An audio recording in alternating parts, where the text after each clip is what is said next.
Hola, en este canal vas a aprender herramientas para tener una vida sexual saludable, placentera y para poder hablar con tus hijos sobre sexualidad. Va a ser un programa diferente, más profesional, científico. Soy Pedro Rondón y esto es Sexológicas.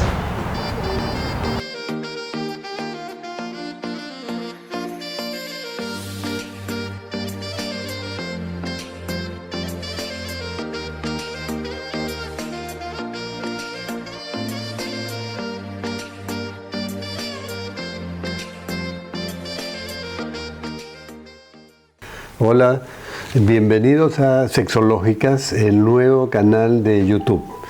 El objetivo de nuestros programas va a ser realmente hablar de sexualidad en una forma científica, de manera apropiada, porque normalmente las personas no hablan de este tema. Este tema es considerado tabú, es un tema que no se habla, que no se conversa, y la idea es empezar a hablar de temas comunes y cotidianos relacionados con la sexología.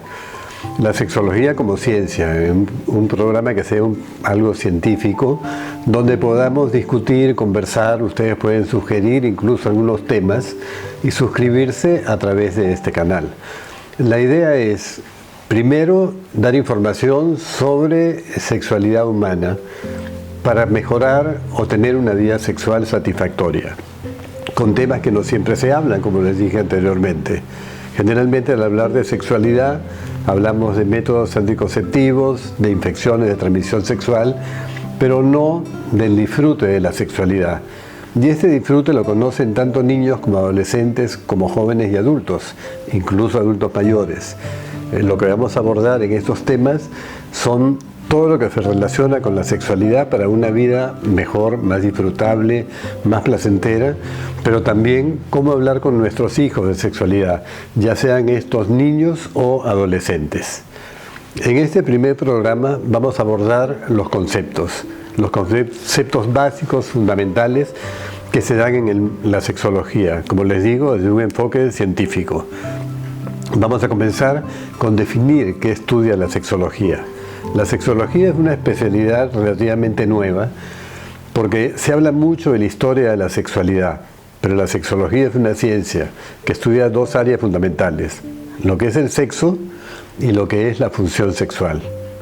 Cuando hablamos de sexo también hay definiciones de sentido común que te dicen que el sexo es lindo, que es rico, que es bueno. Yo ayer tuve sexo, me gusta el sexo, quiero sexo oral, etc. Pero son términos mal empleados desde el punto de vista científico, porque sexo solamente significa una cosa, que es una diferenciación orgánica, es decir, diferenciar al hombre y a la mujer por sus genitales generalmente y por su fenotipo. Entonces, sexo es una categoría en la cual nosotros nos diferenciamos orgánicamente, el hombre y la mujer. También tenemos la palabra función sexual. ¿Qué es la función sexual? En realidad, en sentido común podemos decir que son las actividades que realizamos sexualmente, pero eso depende también de nuestro sexo. La actividad que nosotros realizamos ante una situación estímulo sexual. Es decir, cuando hay un estímulo sexual, nosotros respondemos sexualmente. Es lo fisiológico, lo que debe ser. Y la función sexual son características que pueden ser observadas. O sea, tú observas la respuesta sexual de las personas. Y esto es una conducta también aprendida y desarrollada a lo largo de la vida por diferentes procesos que después vamos a ir viendo cómo se desarrolla esta función sexual en relación al sexo de la persona. Otro de los conceptos que debemos manejar es el de género. El género es una categoría social asignada por la sociedad, y esta categoría social está establecida con reglas y te dice qué es lo femenino, qué es lo masculino. Entonces va a diferenciar entre estas dos conductas asignadas para un hombre o para una mujer, pero también en el medio hay una gama de variantes entre lo masculino y lo femenino.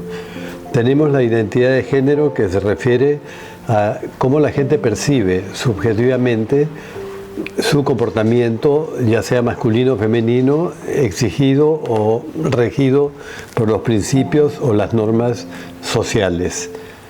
es el aceptarse, porque al principio también hay una identidad de sexo. Esta identidad de sexo se refiere a cómo te identificas tú con el sexo el cual te asignaron al nacer. Generalmente las personas se identifican con el sexo con el cual nacieron, pero hay otras personas que no, como es el caso, por ejemplo, de la transexualidad. Pero lo más común es que la persona acepte el sexo con el cual nació y se identifique. Esto sucede más o menos a partir de los 5 o 6 años, porque antes el niño piensa que si se cambia de ropa o se deja el pelo largo o se pone algún adorno o algún artefacto femenino como un lacito o una moña, entonces puede cambiar de sexo, y esto lo va a entender recién más adelante. También tenemos otro aspecto importante que se refiere con la sociedad, la sociocultura. Nosotros respondemos a estímulos sexuales de cualquier tipo porque nuestro organismo fisiológicamente está preparado para ello. Eso es lo que produce una situación o un estímulo sexual. Nos produce siempre una respuesta sexual. Pero vivimos en una sociedad. Esta sociedad tiene normas, tiene principios. Eso se establece en base a religión, política, costumbres, mitos muchas veces generados por la misma sociedad, y está construido también por el hombre, que es su objeto social. Esta sociocultura nos limita y nosotros no podemos hacer sexualmente todo lo que queremos porque tenemos frenos. Estos frenos son, como les digo, las normas, y muchas veces estos actos tienen hasta consecuencias legales que pueden afectar si nosotros manifestamos un tipo de comportamiento que no es aceptado por nuestra sociedad. La sociedad en este sentido acepta determinadas conductas y otras las rechaza. Las conductas fisiológicas y patológicas pueden ser aceptadas o rechazadas. Cuando hablo de conductas fisiológicas me refiero a lo que la gente tiene, por sentido común, define como una conducta normal. Pero en sexología no hablamos de normalidad, sino de fisiología. Y cuando hay una alteración, no hay una variación en el comportamiento sexual, hablamos de una alteración o patología. Las conductas fisiológicas, por ejemplo, es lo que se espera que una pareja tenga. Relaciones sexuales en una pareja estable, que haya fidelidad, etc. Son conductas fisiológicas. La masturbación también es una conducta fisiológica, pero la sociedad acepta estas conductas o las rechaza. Y hay conductas fisiológicas aceptadas, como las relaciones sexuales en el matrimonio o con parejas estables, y también la masturbación en la adolescencia. Sin embargo, esta conducta, a pesar de ser fisiológica en todas las etapas de la vida, cuando la persona es adulta se rechaza esta conducta. Si es adulta mayor, más todavía. Entonces, a pesar de que es una conducta fisiológica, la sociedad la rechaza. Y hay conductas patológicas, como por ejemplo, que tu pareja te pida la clave de tu celular y revise tu celular. Es una conducta patológica porque indica inseguridad, celos, comportamientos que no son los esperados para una relación sana. Y esta conducta está normalizada, es socialmente aceptada a pesar de ser patológica. Es aceptada por nuestra sociedad. Entonces tenemos que las conductas varían, su aceptación o rechazo, en base a las diferentes épocas de la vida y también de una sociedad a otra. Hablando, por ejemplo, de conductas fisiológicas que no tienen relación con la parte sexual, como el eructar.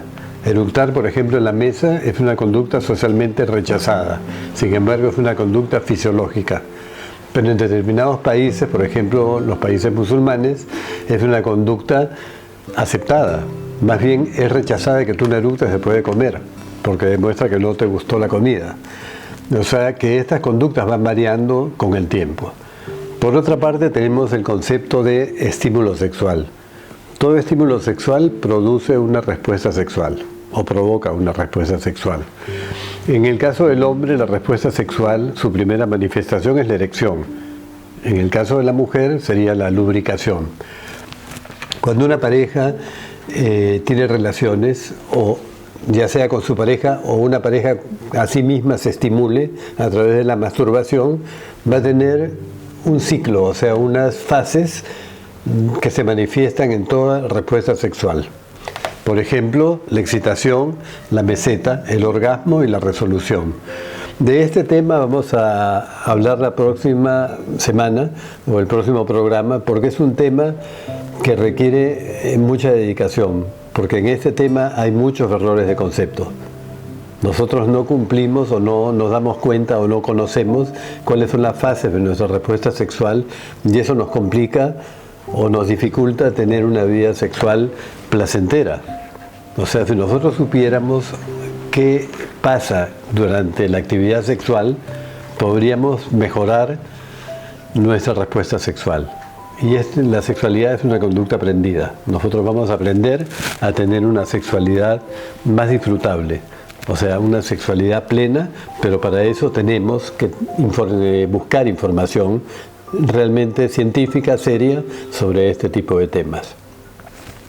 Espero que les haya interesado y que se suscriban a este canal, porque vamos a tocar todos los temas, como les dije anteriormente, relacionados con la respuesta sexual, con el disfrute, con el placer, pero también con el afecto, la responsabilidad, la forma de comunicarnos con la pareja y la forma de conocernos a nosotros mismos.